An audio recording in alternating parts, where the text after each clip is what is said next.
हाँ जी, अस्सलाम वालेकुम। आज की वीडियो में बात करेंगे बेनज़ीर इनकम सपोर्ट प्रोग्राम 8171 जिन खवातीन को ये मैसेज आया है वो पैसे वसूल करें। 8171 पोर्टल तो नहीं अपडेट हुआ, लेकिन 8171 जो सर्विस है उससे एक बेनिफिशियरी को मैसेज आया है जो मैं आपको स्क्रीन पे दिखाई दे रहा हूँ। हाँ, इस मैसेज का क्या मतलब है आज की वीडियो में बात करेंगे, और जिनको मैसेज नहीं आया क्या उनको पैसे नहीं मिलेंगे या आपको मैसेज कैसे आएगा, आज की वीडियो में इसी टॉपिक पे बात करेंगे। वीडियो शुरू करने से पहले एक रिक्वेस्ट है, चैनल पे न्यू है तो सब्सक्राइब कीजिएगा, अच्छा लाइक कीजिएगा। आज की वीडियो को शुरू करते हैं। भाई 8171 से जिन खवातीन को ये मैसेज आया है, जैसे एक खवातीन को मैसेज आया, मैं आपको पढ़ के सुना देता हूँ।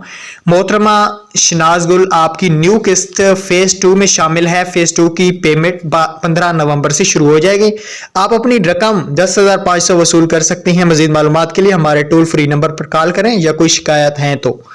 जी हाँ दोस्तों, जिन्होंने हेल्पलाइन नंबर भी दिया है, एक बेनिफिशियरी का मैसेज आया है, बाकी अभी तक किसी को नहीं वसूल हुआ। इसका मतलब ये है कि भाई काफ़ी सारी बेनिफिशियरी को ये भी मालूम नहीं है कि आपकी जो किस्त है वो फेज 1 में है या 2 में है। तो ये भी आपको बताया जाता है 8171 से मैसेज करने से, या हो सकता है उनका मैसेज खुद आया हो, इस बात का भी कंफर्म नहीं है मुझे ये कैसी बेनिफिशियरी ने ये मैसेज भेजा है।